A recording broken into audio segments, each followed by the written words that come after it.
if I can embarrass you and everybody wants to watch me and not you, I win. Yes. Yeah. Like the whole Raygun thing, I think was kind of like, okay, now this is escaped, like what we actually want to draw attention to. In my opinion, she's trying to stand out in her own unique way. You're a Raygun fan. You got it tattooed on you right now. Are you in love with Raygun?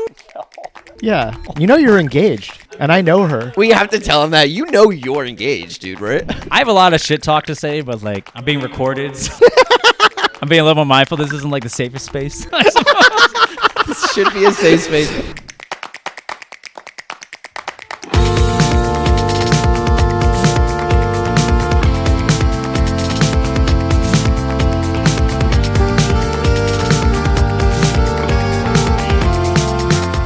Welcome to Bay Waves, where we're spotlighting local performers and artists making waves across the San Francisco Bay Area. I'm your co-host, Johnny T. I'm Dylan. Dylan, we got an insanely smart, thoughtful, and fun guest today. Who do we got, Johnny? We got HK Ishida. He is a house music dancer and break dancer. He's pretty hot. Dude, the audience, you gotta watch the video instead of listen. If you're listening to this on Spotify, turn it off. Watch the YouTube video because you're gonna want to see. People just got kind of tired of it. And then you see a guy do something really interesting. This top knot panty wedding man, who's so embarrassed right now. He's turning red. He's in the room right now as we talk about him, and we're just gonna keep talking about his body. He hates that too. I know him a bit, and so he hates this, and I love it. No, but the episode is great. HK dishes out so much knowledge about the break community and kind of a lot of its origins and where it's going, but also perhaps some unforeseen things that are coming about and things that we should rethink, like dance battles, which I just thought it was like what everyone did and kind of like the source of bringing people together, but he's got some really interesting ideas about what it does to the art. It's true. Strongly opinionated man. I didn't realize that you could like Raygun until he spoke. Yeah. And now I realize, like, oh, maybe she's actually likable. Raygun dominated like the entire Olympic news cycle from breakdancing, which was introduced for the Paris Olympics, and she dominated it, and I would say didn't exactly make breakdancing look good. Well, now I think she's great. Now I'm her biggest fan. And HK defended the shit yes, he out did. of her. Yeah. And he essentially said that she's his idol, which is a crazy thing to say. Like if you were to model if you needed a model in this world, in and outside of breakdancing, Raygun. Yeah, outside especially, like forget Jesus Christ. Also, he's a big fan of that.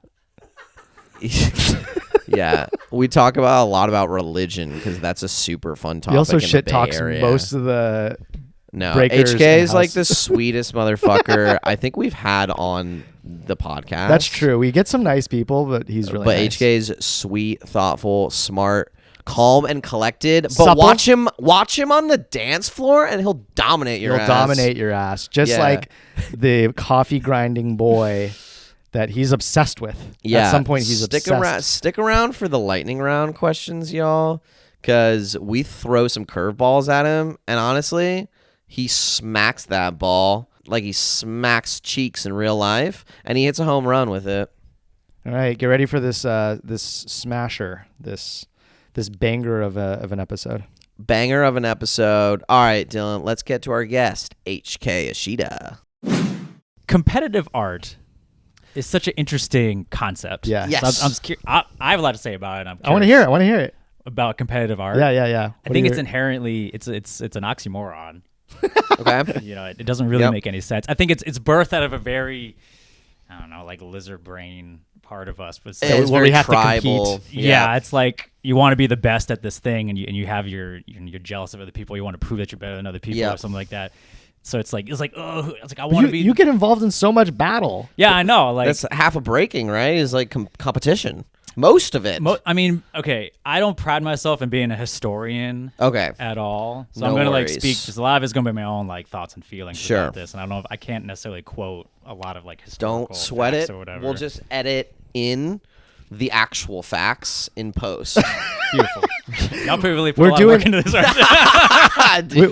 We've been like AI generating you for the last 3 weeks. We're gonna get you to say whatever the fuck we want. And this is the final component to like filling up our LLM is just getting your voice. And then we'll be able to AI generate Could you actually the episode that we really want. Could you actually say all the vowels really slowly, please? A-I-O-U. Right, whatever. Somebody happy to support. That's so funny. I feel like a lot of the breaking culture came from sort of like breaking in of itself takes a lot of space. Okay. And it's like it was kind of birthed out of this idea that like the feeling of the best part of the song coming on and everybody wanting to like just dance to that part of the song and just kind of go nuts. You know, it's the breakdown, it's the drum. Yeah. You know, that one part of the song that it's just like, oh my God, this makes me want to go nuts and I need space to just like wail around or like roll around on the floor or things like that. I've heard the same for just hip hop in general, of like coming out of that funky disco era and then just remixing it on vinyl. Yeah, no, and then like these the whole, DJs were like, but this breaking makes as part sense. as an element, as one of the elements of hip hop, like has that same vibe. Like a lot of it was birthed from. Tell us vibe. the 4 elements. Wait, no. First, so people needed space, and then everyone wanted space, so they would be like competing for the space. Yeah, it wasn't obviously a formal competition, but when you have two guys who want this limited space, they want the space, they want to break out. Yeah. And it's like. I want it. Well, who wants it more? Who deserves it more? And basically the battle sort of came out when it's like, if I can embarrass you and everybody wants to watch me and not you, I win. Yes. Oh, interesting. Get bitter from that. I'm going to get better now. So like I can take up the space. I can get all the attention. Yeah. And you have people getting crazier moves and all that kind of stuff. And it basically birthed like breaking. Yep. That guy's on his head. He's spinning. Yeah, it's like I want to watch that guy. Like you get out of the way. Yeah, I want to see him. And now you win and you own the space. Got kind it. of thing. And then it got more and more developed from there. Yeah, it like formalized really. Yeah, I mean, the formal stuff typically happens when you start to feel like, oh, I can make money off of this thing. You want to teach classes, you want to get on TV, you want to get movie deals and things like that. So you have to sort of like codify it. You know what I mean? There wasn't really a formal word for it until like reporters were like, "What is this?" And it's like, "Oh, it's this." I see. So it's like it went from started being called breaking to break dancing because no one knew what breaking was. Yep. So like we gotta put dancing in there so that people can understand what it is. Just breaking is not. A lot of the codification, a lot of the formalization comes out like, okay, we need to, and like look, there's nothing wrong with wanting to make a living off of what you love to do. Sure. I think it can get out of hand, but like in those instances, you're talking about a lot of folks coming from, underprivileged, underdeveloped communities, just need to find, something. And like all of a sudden they're getting a lot of attention. So it's like, oh yeah, of course. So I'm not going to hate on any of that, but I will say that's sort of like where the formalization of it all came from. And that's, you can track the same story almost with every sort of dance style. It starts off very organic, very grassroots, very based off of vibes. Yep. And as soon as it starts getting attention, it's like, okay, we need to label this something so we can tell people outside the community what this is. And we can invite them to classes. We can invite them to all this kind of stuff. And we got to like make it sound semi-professional. We got to like market this now. And again, nothing wrong with it. It's how people make their living. But that's kind of how, I think that's like the birthplace, and they came out for that. Yep. There's a lot of stories you hear from folks. And I think most of it is true. And, when I try to see it as like a vibe, and that's kind of because I'm not a history guy. So when I hear all these stories, like this is kind of the common thread that I sort of think is like the general understanding of how it came to be. But you can see how it was birthed out of sort of a semi-competitive spirit, atmosphere. And that's now that it's formalized, you have sort of this like weird competitive art thing. Now, instead of having just general audience sort of deciding who they want to watch more, now you have like 3 judges, 2 people head to head. There is time limits. There's rounds. There's like expectations. You guys call it a battle. Yeah. Which is like, sounds violent. I mean, it's because it was sort of birthed out of a sort of aggressive, like space. Like I want this, I want something, I want to take it from you. Yeah, it's naturally aggressive. It feels like a battle, and some people take it very, very seriously. Sure. And so you end up with this sort of like mashup of I want to express myself, I want to be who I am, I want to say something, I want to show this, while also having to be competitive, and you have to meet some certain criteria, even a lot of like unspoken rules, a lot of spoken rules. And then you sort of have this weird thing. It's like, oh, is my art good? Is my dance good? Am I being myself? He's like, you know what? I don't care enough. I don't care about the battles. Oh, I care a lot about the battles. I care about what people think about me. You know what? I don't care what people think about me. And it's this weird sort of in between. I think that's fair. I think the idea of competitive, just competitions and a competitive nature in art pushes you to expand the art form and pushes you to perhaps like just execute on better art, right? And like performance. Without it, maybe we don't get to the point of where we are in breaking today without that type of like, I'm going to get better and better and better because I want to beat my opponent. Like right? It pushes you to extend past where you were. In the same way that like you look at any sport, right? Or any game in general. That or any is like competitive. record or Yeah, like people are getting better and better and better at chess. At right? everything. Because at everything. At fucking running. Like running was just a thing you did, and now it is a competitive sport. And humans are just getting better and better and better because there's a competitive nature, and we, as humans, are tribalist little fucks. And I think breaking has a lot of athleticism to it. Oh, yeah. Right? So it's less about, like... I think you have to... You tell me.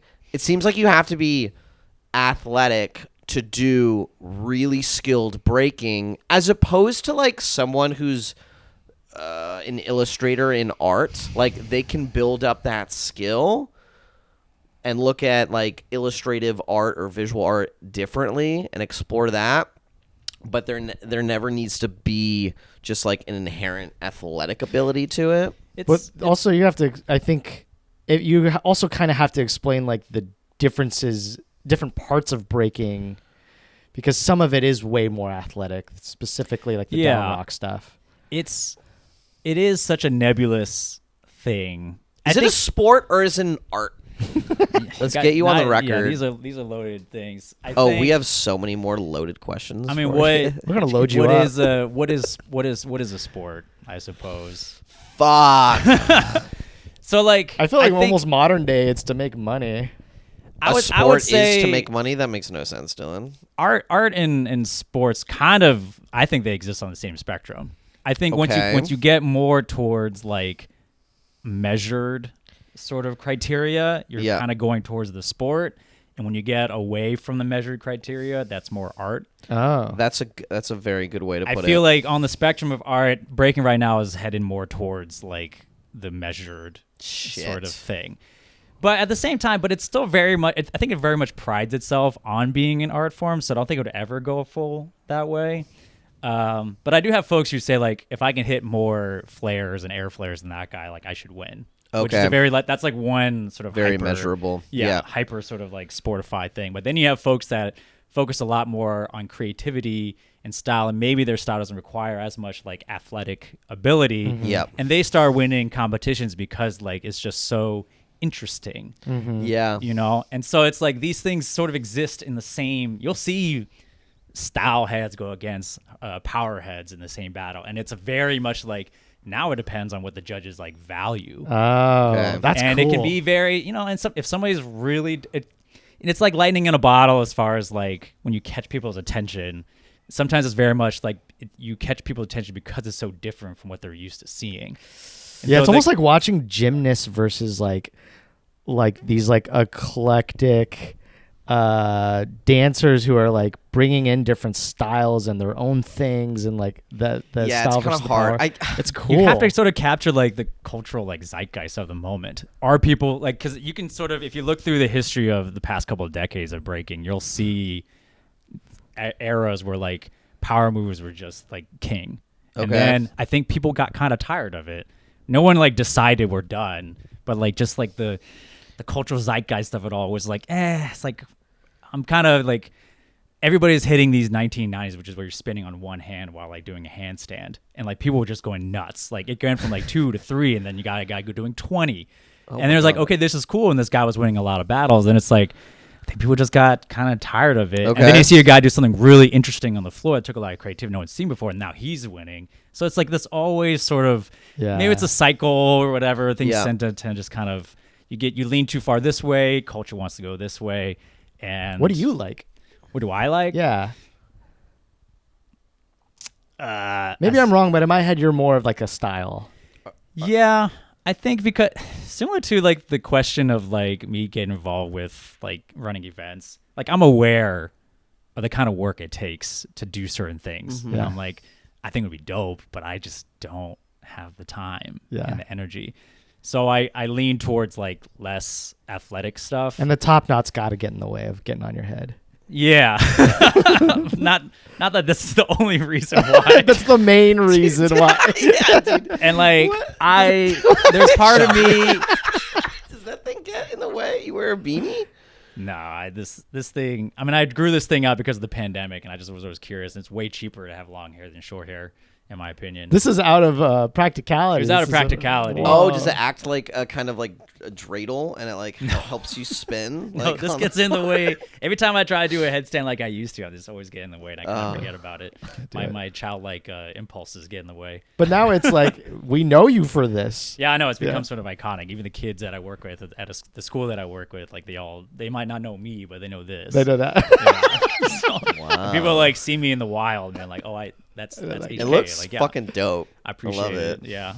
And you got a doppelganger that I saw the other day, where I was like, that guy looks like AJ. Oh yeah. I don't know if you heard, but I whispered over it. Original with this. I whispered over to your fiance. I was like, that looks like a knockoff HK.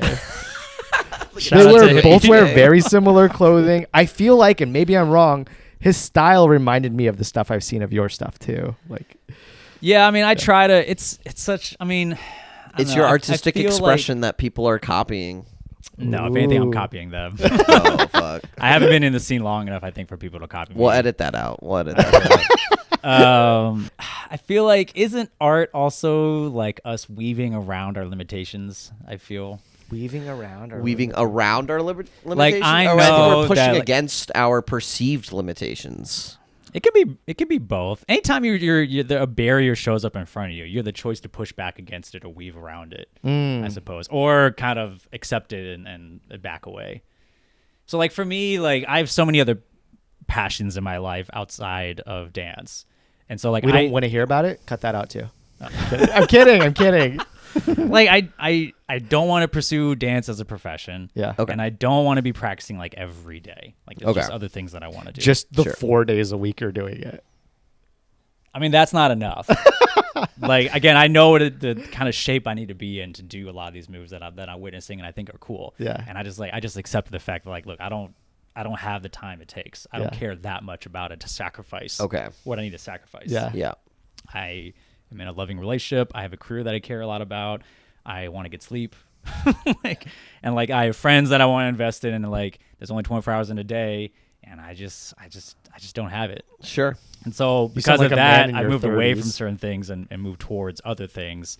So it's like it's an active choice, but also kind of a reluctant one, I suppose. If I had time for everything, I would do everything. Mm-hmm. Kind of thing. So I would say like my style has is very much a product of my entire life. Does that make sense? It does. Like you might invest more into things that like maybe the like power moves require a ton of intention around getting your body in the right shape, and you're like, I'm gonna lean towards the art where I could express myself a little differently. It's both something I value as well as kind of just the surrender to like, I can't do You're this. measuring the ROI on everything. In a way, yes. Yeah. That's a man in his 30s. That is how it works. Yeah. It's just like, exactly. Cause like I also need to work harder than a lot of the other like 20 somethings in the scene. It doesn't come as easy. It doesn't come as easy. You know, when I heard something, it hurt for a while.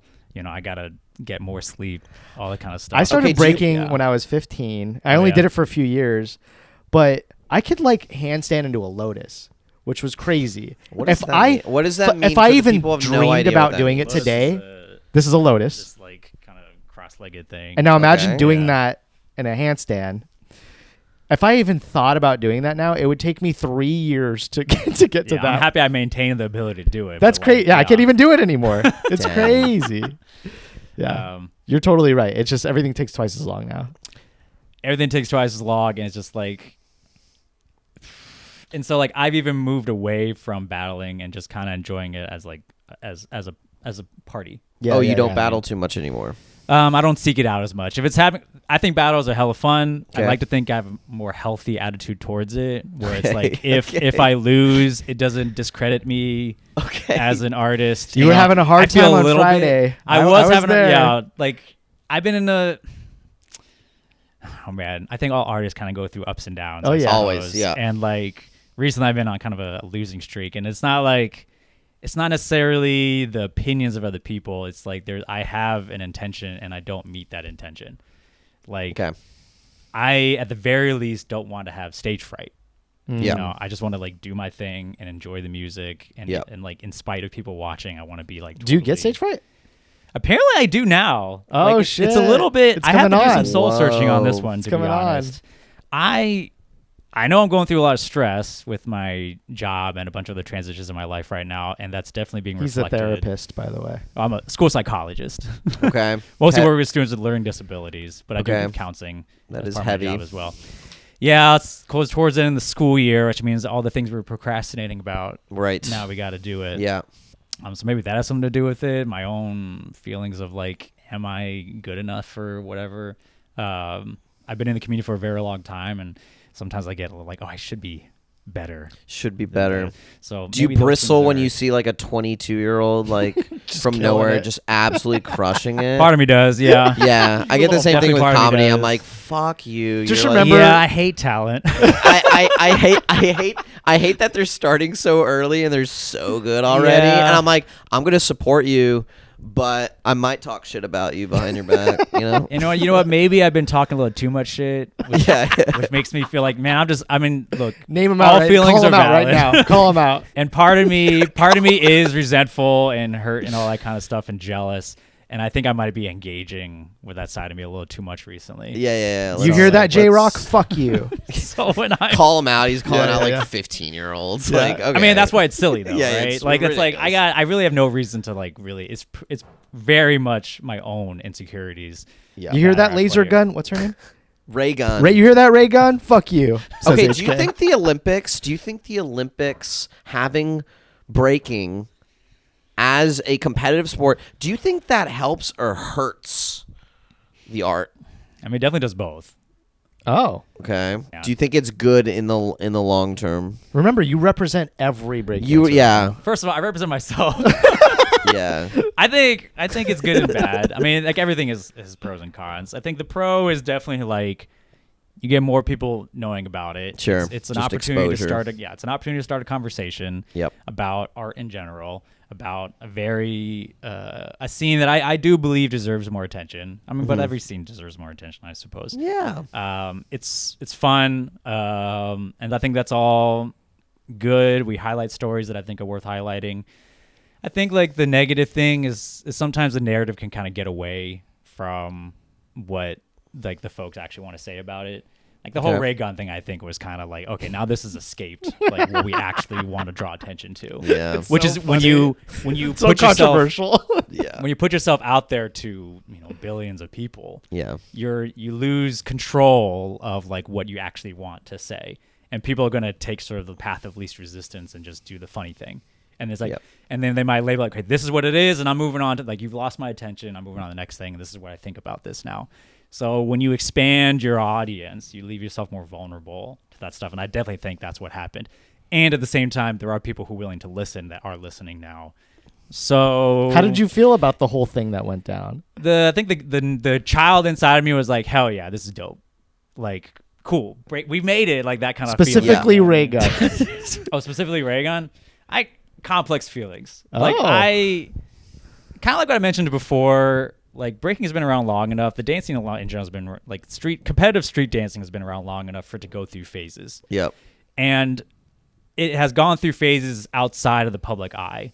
And so like when I see your style, like, oh, I've seen this stuff before, it's very much in response to mainstream breaking. Sure. Or it's like fourth generation, you know, like almost like a game of telephone. How many generations did it take for it to get to Australia? Several, kind of thing. Yeah. And sometimes people see this like, oh, I want to be different. I want to be different from my mentors and everyone else has been doing it for a long time. Again, to most of the world, this is the first time seeing it. So they're not aware of like this style is in response to this style, which is in response to this style. So like in my opinion, she's trying to stand out in her own unique way. Oh, you think she was doing something unconventional and creative, and she deserves more credit for that? You're a Raygun fan. You got it tattooed on you right now. Are you in love with Raygun? Yeah. You know you're engaged. I mean, there's a lot of politics. We have to tell him that. You're engaged. Just right? like any kind of community, there's a lot of politics underneath, and I've heard some things, and again, I'm not a historian or whatever. Yeah. There's always politics at play where, like, did she actually deserve that spot? Right. You know what I mean? So it's like, and you know, as somebody who does give counseling, I know everyone's individual story is incredibly complex. You can't paint wide brushstrokes.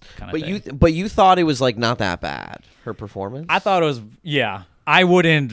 If I was a judge, I wouldn't vote for her. Okay, I think she got like a 0 across the board. But like, you know, sometimes I be seeing a battle and I see some crazy shit, and I'm just like, you know what? Good for them. Okay. Like I would not vote for them because I think that shit's whack. But at the same time, look how brave you are. Wow, you are so nice. You are so nice. So like, you're so nice. You're so smart and thoughtful too. And I'm like, good. How is this guy break? I was like, oh, you're a school psychologist. You're supposed to be a piece of shit. Just dance, monkey dance. You're supposed to like paint graffiti on Dylan's walls. That's right. Nah, I'm not. I try to listen before I act as much as I can before I paint. It's disgusting. I have a lot of shit talk to say, but like, throw it out recorded, there. So yeah, that's true. I'm being a little more mindful. This isn't like the safest space. This should be a safe space. If I feel really comfortable, like everything is, then I start to feel bad of all the things that. Dude, I love that. Like, we should start posing that on as a part of the podcast. This is not a safe space. I mean, well, it should be a safe space for saying whatever you want. Well, he clearly does not want to. Yeah. Well, this doesn't feel like a safe space. I'm just being way more measured with what because you're on camera. Yeah. You know what I mean? Yeah, I get it. Yeah, you're very diplomatic with a lot of these, and that's fine. Everyone's got everyone's a complex character. Just tell us who you voted for the last couple of elections. Oh, I've migrated from the right all the way to the left. Okay. He has a wild history. I told Johnny a little bit about your wild history. I don't know how much of that you want to share, but I think it's fucking incredible. I think in the context of this conversation, just I've seen all sides of the spectrum. I've lived almost every side of the spectrum. And I think that has informed also just my perspective on life in general. Yeah. You know what I mean? I have a lot of sympathy for all folks. Probably makes you a more reasonable person, honestly. Especially the people I meet out here where I'm like, you sound like you were born out here and you know nothing else. You're in the bubble and that's it. I do think it's made me a much more patient person. Yeah. But also like, again, with like the events and the power moves, it's like I know I'm very aware of what it takes to like change somebody's mind. Mm-hmm. I'm very aware of what it takes to really understand somebody, and I just don't have the time. I'm sorry, and I wish you the best or whatever. I'm gonna try to reserve some sympathy for you and just kind of move on with my life, kind of thing. So when I see something like even freaking Raygun dancing at the Olympics, I'm like, this looks like a very complicated thing, and I'm gonna have my opinions, but I'm like, you know what? I have space for patience, and we see what's up. I see the positive. I wouldn't vote for her, but like, good for her for being brave out here. Okay. And Raygun this would make you an awful comedian. Every student I talk to in comedy, I'm like, just have a really strong opinion. Yeah. And let it be known, and it doesn't matter if it's bad, because all that you just matters. gotta know your audience. I feel that's true. You could there are nuanced comics. So really, I'm full of shit. But also, especially if you're doing shit on the spot, which I teach a lot of improv too. It's just like, if you come on strong, then it's like somebody's gonna connect with it. You get I think you get the biggest entertainment value out of it for sure. Right. I have heard, and that's why so much of media is so. All the biggest people in media are the people with the strongest opinions. Yeah, and I think One thing I did hear, like post Olympics, like Raygun didn't necessarily use her found fame for like the most altruistic reasons, and that kind of made me disappointed. I was like, I mean, you heard of it. Apparently, she was in a relationship or was with one of the. Yeah, but there's always. I'm not gonna. There's no excuse for this type of shit, but like politics is always gonna be part of it. It's who you know. Yeah. And if your partner happens to be in charge of stuff, they're gonna give you they probably can't even help it. Then it's like give you a closer look. People just got kind of tired. They're on the fence. And then you see a guy do something really interesting. And like I also, when I've judged events, like I admit that like that's kind of what I do as well. Yeah, you're like, I love this guy. It's like I was, the last time I judged a battle, I definitely just picked the person that looked the most like me. Like they danced the most like me. I was like, but I love the way I dance. So that's not totally politics. That makes sense. That makes sense. Yeah. But if I'm on the fence, I'm like, it's a close battle. But like, if I value myself and the way I move, I like that person. Style. Yeah. So I'm gonna choose that style. And I'm not trying to be hyper objective here. Right. This is an art form. You know what I mean? That's really I think that's really interesting. I'm about it. Like in the Olympics, for instance, where things might be like we need the most objective judges. Yeah. If that is really what they're looking for. But then when you think about things of an art form, what is the objectiveness versus subjective? I mean, and I think you have to sort of embrace the fact that you can't be objective about an art. Yeah. Even if it is competitive. Yeah. I think there's some ground things again. Like all the basics. You got to hit the basics. Yeah. And sometimes the basics can be kind of subjective as well. But sure. I do think like if you have a kid that's like constantly falling down, like you're not going to call that art. Yeah. Kind of thing. Sometimes the decisions are that clear. But once you get to like the elite level and everyone's very clean on all the basics, then I think folks need to sort of embrace the subjectivity about it. Because once I see folks trying to justify and try to make it sound objective why I picked this person over this person, then I think you're just kind of lying to yourself. And it's like, dude, just say that you liked him more. Like, it's fine. You know what I mean? Like, you should give flowers to both sides. Like, both people are amazing. We have to take this weird competitive art form and break it down to some binary who did better than the other person. That's fair. Yeah. And just embrace it. And I think if people had that messaging more, you'd have a lot less like butthurt people. You know? More participation trophies, you would say. Yeah. It's like that might be like the most, what's the word, condescending view of it. But I think it's also, it's a little reductive, but it's, look, we're talking about a fucking art form. Yes. Like, I'm gonna dance fighting here. Yeah. Give me a break. It's like when I have people who are entering sort of like the battle scene, like usually they just like dancing like music, like going to parties, but they're curious about this thing. There's a lot of hype, seems like a lot of fun, they want to get into it, and they're nervous and they don't know how to think about it. I equate it to board game night. I'm like, look, we're all friends here. There's no, at least in the local like battles, everybody knows everybody and we're all friends. So it's like, and this whole thing is stupid. It depends on if you get your favorite song, you get the song you hate the most, all these different factors. Like, I don't know, you feeling a little bit sick today. Did you get enough sleep last night? So like all these things are all in play, and it's like, it's totally a gamble. It's totally random who's going to win. And so like, I think the right attitude to have about it is a board game night. Sounds to me like somebody who's not winning battles. That's what I'm You know what? To be very honest, you hear all these sort of waxing poetic and philosophical conversations, but it doesn't really matter. You hear that mostly after people lose. There's a lot of like, I forget, there's a trope or something, people who post on Instagram after a battle after they lose, and it's just a long paragraph. I'm like, it doesn't really matter. I did my thing. You know what I mean? I love this community. So what does this sound like? What do you sound like if you're in a streak of winning? Oh, you probably just like, glory to God, and I'm so lucky. Shout everybody, just showing clips of your wins or whatever, and just like you holding up the trophy and whatnot.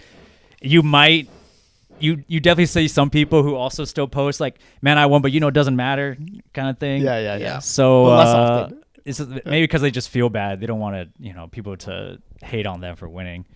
look, all the feelings are happening simultaneously. So many feelings, so many opinions. Are you ready to have some very strong this or that opinions? Meaning you can't be doing what you've been doing. You've been very diplomatic. You've been All right, You've been I'm very curious. patient with both sides. Yeah, We're gonna do a lightning round. Lightning round of black and white thinking from black, HK. yeah, black, All right. black and white thinking. I appreciate the disclaimer because that Yes. makes me feel a little more relaxed. Yeah, Yeah, as all in right, You there have you to go. make. You have to make. Remember, a it's a choice. safe This is space. being forced upon me. Yeah, it's very Non-consensual. It's very I'm consenting non-consensual. to it now. Oh, okay. So it's fine. very non-consensual. Yeah, no, I don't don't know. want it to be framed that way. I could've said want to no be when you seen as the texted guy me. that does that. When you texted me, I thought about it for a minute. I was like, you know what? Fuck it. Let's go. All right, cool. All right.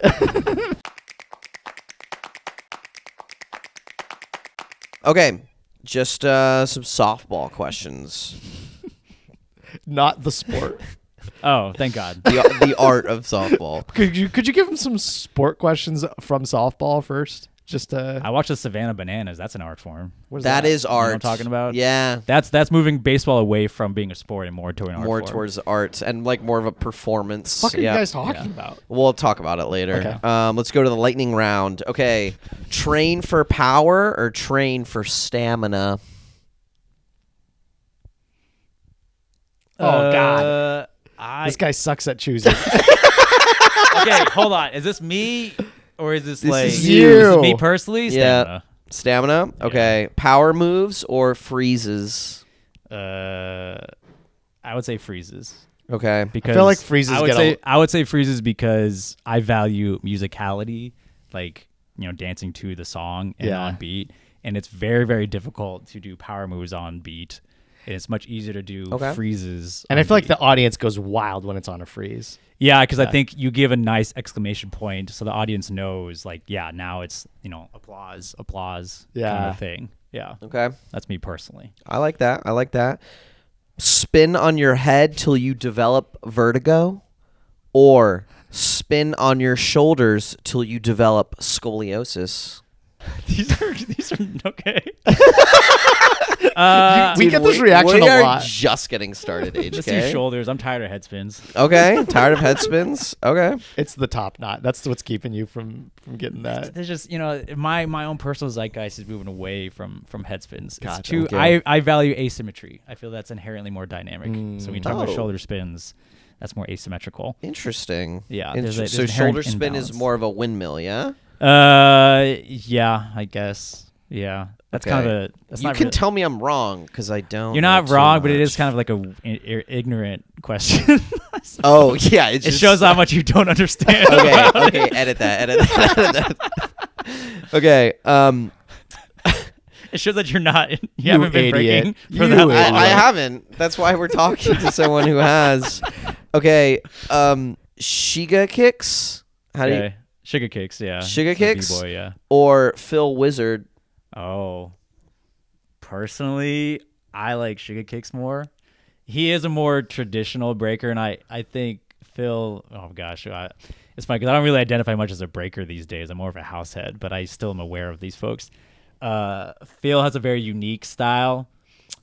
He's like a better Raygun, I suppose you could say. Like his style is very much a response to trying to fight back against like the mainstream breaking. And Shiga Kicks is like mainstream breaking on crack. Like boom, he's Gotcha. like so good. But I do feel like he has enough like musicality and style to like blend it all together that he's not just doing power moves.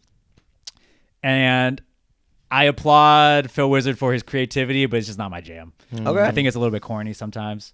Okay. Definitely very athletic, and if he wins, I'm not like debating it. Like Okay. he deserves it, but like I personally would not do what he does. I guess if I had all the time and the athleticism, my style would not go that way because he'll do stuff that I think is not necessarily with the music, I suppose. Oh, interesting. Yeah, he'll do that move regardless of what song is playing. Oh, that's kind of lame. In my opinion, yes. I but thought again, you were supposed to be dancing to the music. Yeah, it's interesting. I think he deserves every win that he gets. But if I was a judge, and no one's asking me to be a judge in these breaking events, when I see when he won the Olympics, I was like, you know what, good for him. Okay. Yeah, that's dope. B-boy in a cipher or decipher what it means to be a boy? Me personally, deciphering what it means to be a boy. I love deconstructing the gender binary. That's the psychologist in this guy. Okay, we talked about Phil Wizard. Yeah? Yeah. Phil Wizard. Dude, he loved that one. That was good. Okay, I'm gonna keep. Okay, I'm digging this. Okay, this is okay. Phil Wizard top rock, or rock being a top and fill up a wizard. It's sexual.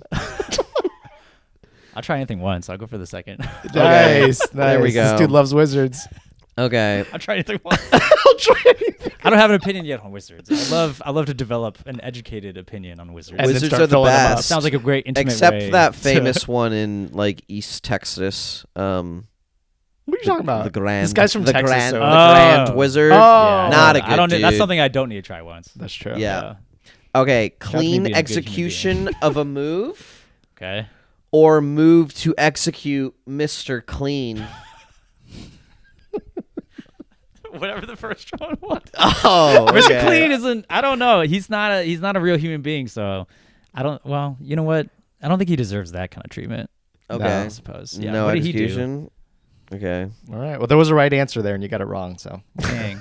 I use his products. He has got the magic eraser, right? that's true. I use that all Yeah. all the time. It's It's a good stuff. I don't good think stuff. if he died, who would take up his empire? Mr. Scrubs. Or Mr. Scrubs a lot. Scrubs? Scrub Daddy. Scrub Daddy. Yeah. Do you have Scrub? Are they fighting?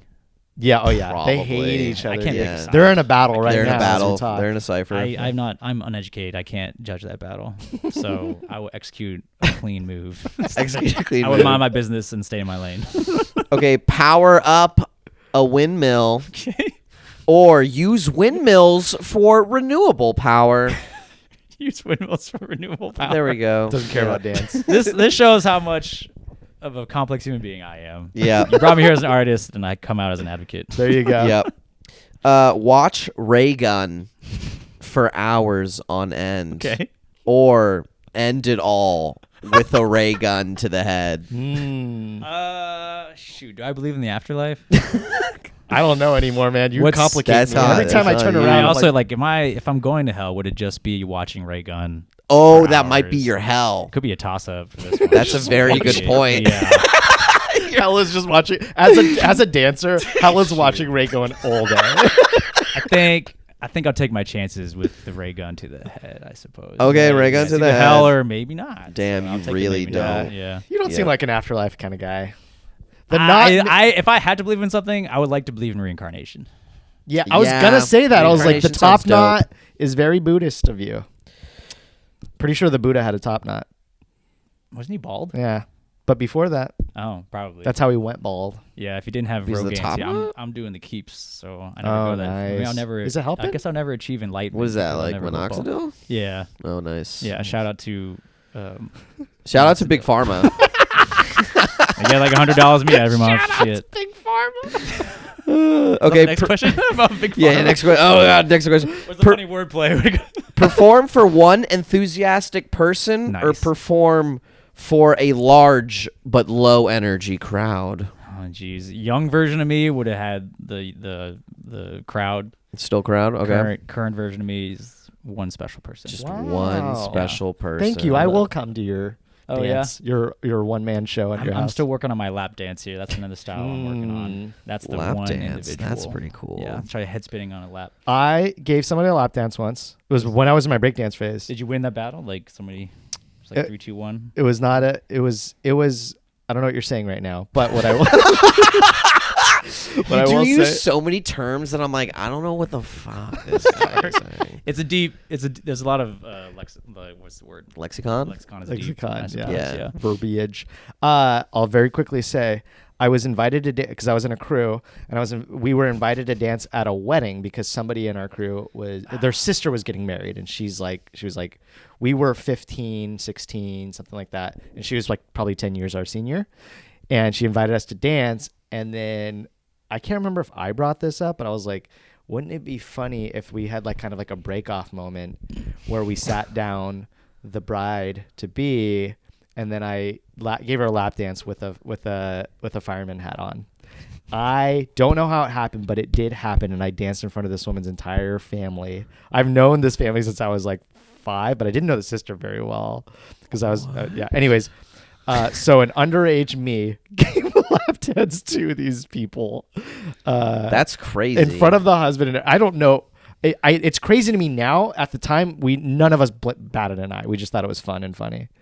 Was it an actual lap dance, or was it like making fun of lap dances? It was making fun of a lap dance, but I mean, like, it was still a little boy grinding on. How old were you? I was probably like 15, 16. That is pretty wild. It's wild. The more details I get, the more wild it is. Yeah. I don't know how anybody let this happen, but I ruined this wedding for sure. Oh, you're a dancer. You dance. I dance. That's what I do. Dances in the name. Can't stop me. Also, can't watch me. I'll never dance again. Oh, then it's like, is it recorded? People just got kind of tired I'm sure of it is. Then you see a guy do something really I've not seen it, though. Yeah, maybe they edited it out. I know you have more. Don't you have more? I've got just one big one. Yeah, we might have to do multiple takes about this one, but okay. Turning the cheek on your b-boy opponent as he nails a coffee grinder, or spread some cheeks while nailing a coffee boy you met on Grindr. I think it worked. You don't have to do another take. That one took a long time. We sat here for 20 minutes thinking of this. 20 minutes, HK. It was so worth it. If I knew y'all were going to put this much work into this, I would have prepared myself like mentally more. I was like, oh, we're just going to freaking talk. These guys did freaking. I wouldn't know if I would call this research, but like y'all. We spend way less time researching our guests and way more time thinking of puns. Essentially, it is like figuring out all the buzzwords to do with an art and then figuring out ridiculous wordplay. Me questioning like, am I enough of a b-boy to answer their questions? You know, I'm not much of a historian. You know what I mean? Like, I don't know if I can fully represent this community well. You guys ask me the fucking correct. I don't need to be an expert at anything to answer this. How would you have prepared yourself for the question? I don't know. I would have brushed up my history. Like, let me sure I get this date right. You were saying the time, these names, these historical figures. Let me get their names right. But how would you have prepared for this question? You couldn't have if I read it, like y'all sent me this beforehand. Oh, we would never send you this question beforehand because we wouldn't got that reaction. But if y'all did, I don't. Imagine you answering that question. Like very straight face and like unemotional. Do you want to read it one more time? Yeah. All right. Oh my god. Oh, you have a second version of it too, don't you? A second version? No. How much effort did you? There's a lot of iterations. That's the final version. That's the final version. Turning the cheek on your b-boy opponent who's nailing a coffee grinder, or spread some cheeks while nailing a coffee boy you met on Grindr. All you did was move the words around. And it's so perfect, dude. It's so good. You have to choose. Yes. I think he's spreading cheeks. HK looks like he's spreading cheeks. A boy. Shit. Depends where my life goes, I suppose. This is right now, or can I? Yeah. He's of age. He's of age, by the way. He's of age. He's of age. Yeah, he's not really a boy. No. He's like as much as a b-boy. No, it's like B-O-Y, like we say in the queer community. Yeah. Grindr. What point in my life would I be on Grindr? I think by default, maybe I believe in reincarnation. In a different life.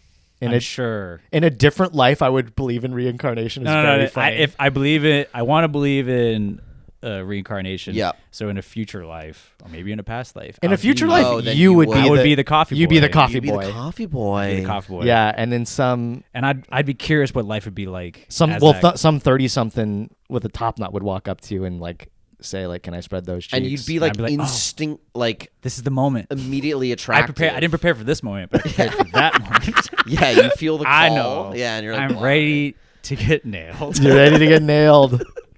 But this is not that life. That's nice. This life, I will turn the other cheek. Though I don't really turn cheeks either. I don't back down from a battle. No. Oh, never.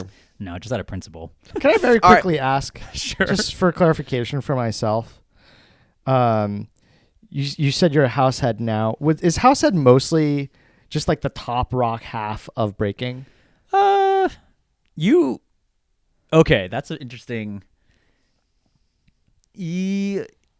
that is a way to look at it. So in breaking, there's like it's reductive and ignorant though as a question. But I do think from an outside perspective, you're connecting the dots, I suppose. In breaking, there's 4 elements, I suppose. There's top rock, which is the dancing you do before you do everything else, I suppose. Right. It doesn't have to be before, but you're on 2 feet, and typically it's not like there's no power moves involved. It's mostly pure like rhythm dance. Yeah.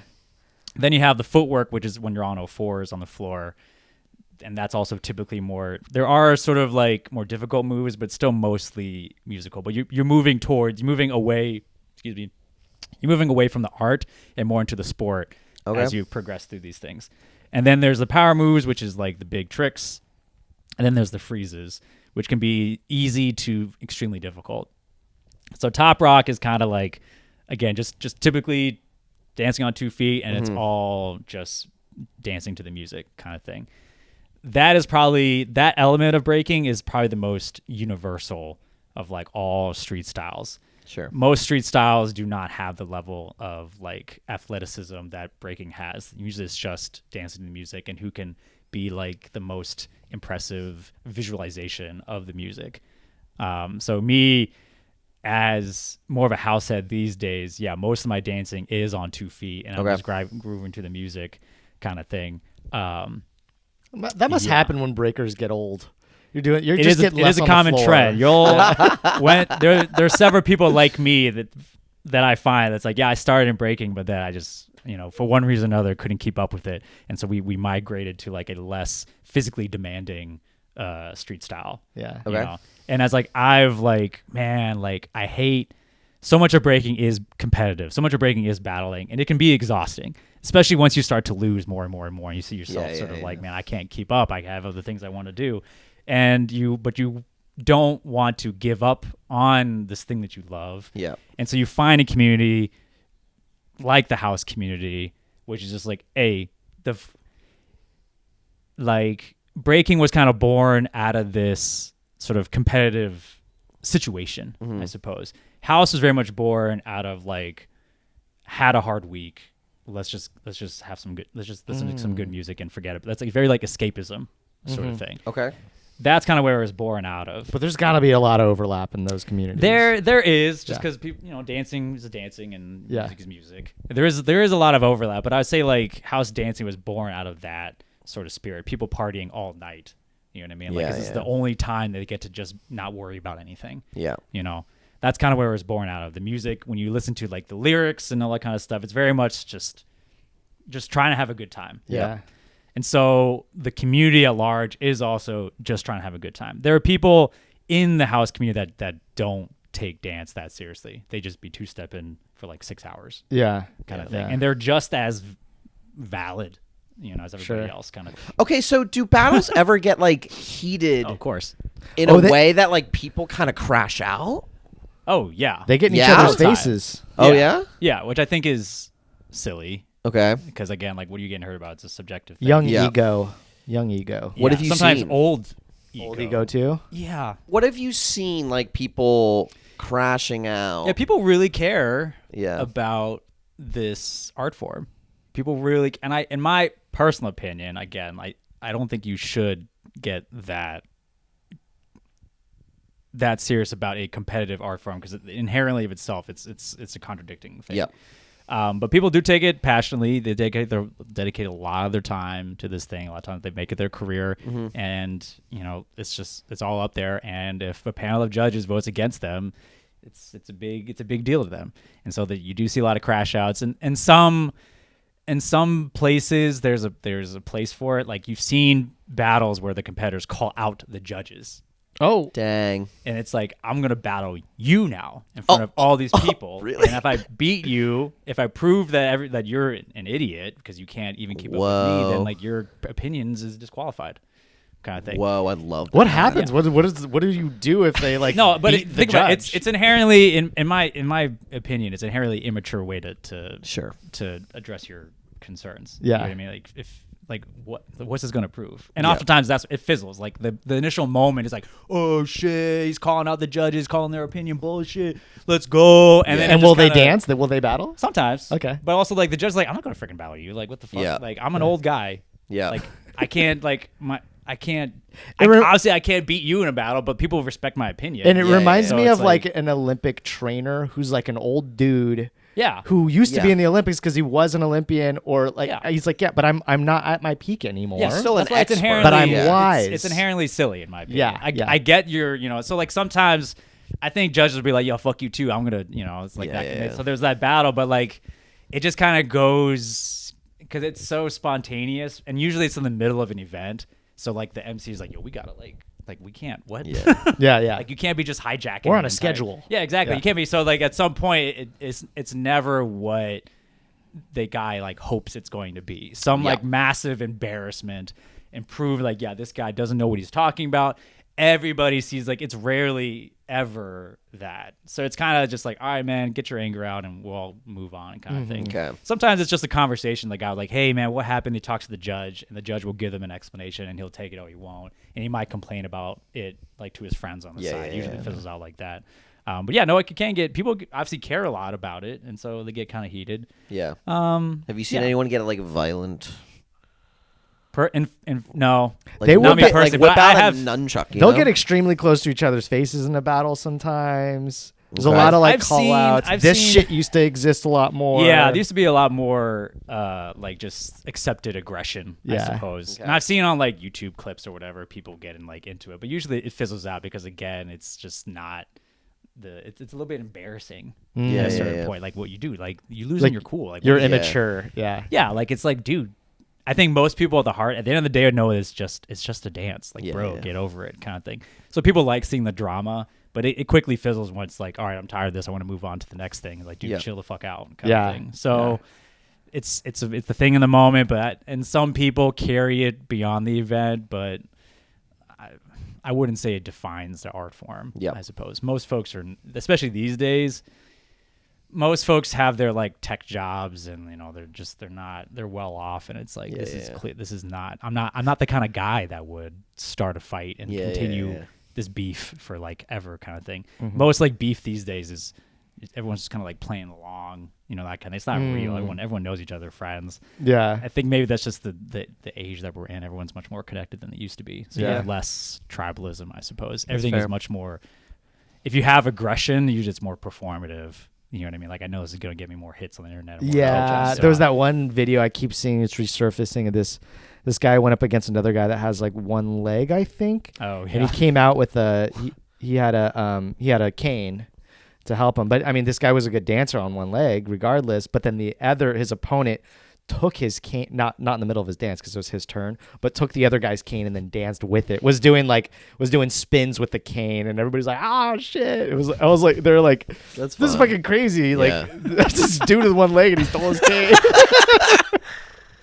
Yeah, you seen that video? Yeah, I know what you're talking about. It's sometimes I see that stuff like, this isn't gonna age well. Like, I don't know, man. But I think most people don't. Everybody's trying, I think in general, people are trying not to take it too seriously. So even like the worst offense is not going to go that far, kind of thing. What's your worst offense? My worst offense? I think when it comes like there's also these sort of like organic battles that happen. Okay. Some guy calls out somebody in the middle of something and they do a little like an actual like dance battle, like kind of more sort of like the good old days, I suppose. Yeah. Where it's not some kind of formal tournament bracket, but it's just one guy being like, I want to prove a point and that you suck. So I'm going to call you out in front of all these people, and we're going to see, based off of just like general public opinion, like, you're going to embarrass yourself or I'm going to embarrass myself kind of thing. Yeah. That happens every once in a while. It's risky. Yeah, it is. But I think, like, again, I haven't won a battle in a very, very long time. But I think there's, you can get a lot of props for just like not giving up, I suppose. Like, there've been times I've been called out, both for fun and like somebody actually had beef with me. Jeez. And I just like I was like, look, this guy is like, look, dude, I know you're a better dancer than me. Like, this isn't a question. Yeah. But but this is not who's. But you're not going to back down. Yeah, because I know the more embarrassed, like, I gotta believe in myself, I suppose. Sure. Like, and just like I'm gonna keep dancing, and like at a certain point, people are gonna realize that, like, it's not about ego, or like, and look, I'm just. But also, your life isn't worth living unless you are dancing. I've accepted the fact that I'm not the best dancer, so that's not what's on the table. My value as a will you please title this episode HK Best Dancer in the Bay? Best Dancer in the Bay. Yeah. This guy backs down from nothing. And he calls out everybody, and please call him out. Please, yeah. Because he's not going to back down. This guy wants to battle I got a everyone. message. I'm trying to spread it. You know what I mean? Yeah. I love it. Like these cheeks. yeah. Do you guys spread a message? Like the message. Like the cheeks of copy boys. I accept my limitations. Kind of tired of it. And then you see a guy do something really interesting. I'm more brave than I am. Than a good dancer, I suppose. Like, does that make sense? I like that. So there's been situations where I've been called that I'm like, all right, fuck it, man. Like, I'm gonna go. Like, I know you're better. So like, I'm not asking am I better dancer than you. I'm not putting that table. Like, I'm gonna show you who I am. And the whole time you're yelling, "I'm brave, I'm brave." In my mind, yeah. Not out loud. I'm trying to be corny and cheesy. Yeah. Are you the nicest breakdancer in the community? That's what we're gonna call it, the Bay Area's nicest. The Bay Area's most gentle breakdancer. No, absolutely not. I would like to say I might be one of the most honest. I'm trying to combine honesty with kindness. I'm getting better at the kindness part. Honesty has never been a problem for me. So like the people who know me also know I'm one of the biggest like shit talkers in the community. What? Yeah. What, you? Yeah. No way. But only like when it's a safe space. Yeah. Yeah. Like, I know how to cultivate a safe space. Like this podcast. Like I need to find my people in the community that I know I can shit talk to, and they know that that's not like my deepest feeling about it. My deepest feeling is great appreciation for everybody, and acceptance and patience. But there's also definitely a part of me that fucking hates certain things and even certain people, and there's like beef and blah blah blah. And I got like all these into politics and whatever. But that's like my lizard brain. That's like the I think the bitter, childish part everybody's of me, got it though. Yeah, and I'm not afraid to embrace it. But there's a time and place for everything. Yeah. Okay. So I think the people who really know me know that I'm a shit talker like crazy. But also I'm still here. I still show up because I also love this thing. Yeah. It saved me in many, many ways where like the only people that were able to be there for me were folks that I met through dance. You know, so like I absolutely love this thing. I know what it can do for people. I will continue to show up. I will continue to support. I will continue to invest and continue just having a good time here in spite of the negative things that I also experience. But I think that's like life. Yeah. You know what I mean? Yeah. For our audience, subscribe to our Patreon where you'll get an exclusive episode of solely shit talking from HK. It's behind a paywall. If you get me like drunk or something or high, I'll definitely. Yeah, he calls out every individual by name. By name. I have a lot of opinions about a lot of people. So. Their address. Their address. Like their ethnicity. He calls it out. There's a lot of like there is slurs, a lot of slurs. Race has a lot to do with it. No slurs, but much shit talking. I will always have that much self-control. I think we're about to wrap up. Yep. HK, this has been so much fun. Good. Do you like wrapping it up for Coffee Boys? For the Coffee Boys? Yeah. Shout out to the Coffee Boys. Do your thing. Live your truth. Yeah. I'll catch you in the next life. Next life. Is there anything you'd like to plug, like any jams that people should be aware of, or any community events, or anything that you're doing that people might want to come and join you? My problem is I don't like things blowing up too much. Oh, you like to keep it a little secret. I like to be a little gatekeeper, I suppose. Okay. Because like I think a lot of everybody loves a gatekeeper. Everybody loves a gatekeeper. I'm one of the gatiest of the keepers. How about something a little more public? A little more public? Yeah. Or like a fundraiser where you do want a bunch of people come in. This weekend coming up is Space Riders, which is the first Saturday of every month. This isn't coming out for like another week and a half. So word up. Okay, well, the first Saturday of every month is my favorite party. Okay. Because I'm Mad Oak, Space Riders, my friends Cody, Cecil, and Callie, they run this thing. It's my favorite party again. Let's see. Wednesday nights, there's my good friends Ram and Michaela. They have a house dance class. I want to take it.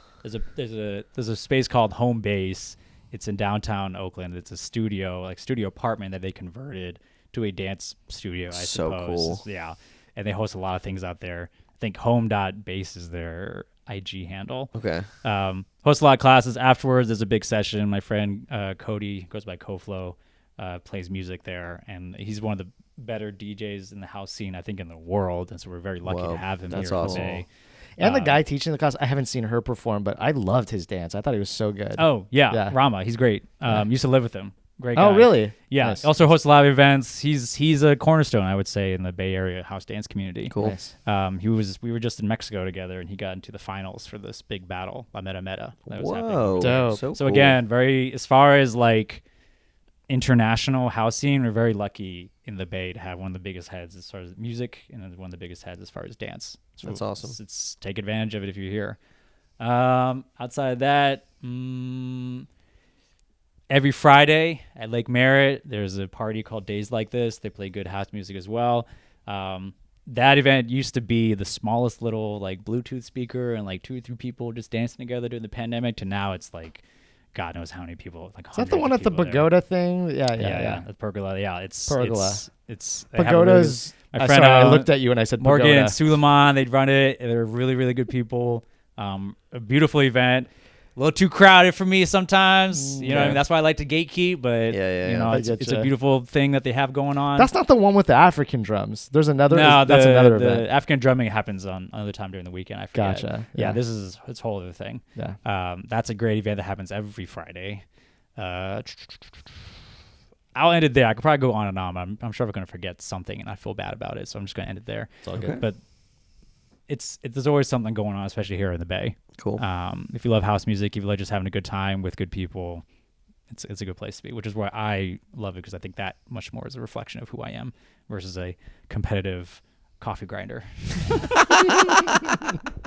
Awesome. All right, HK, thank you so much. Thank you. Happy to be here.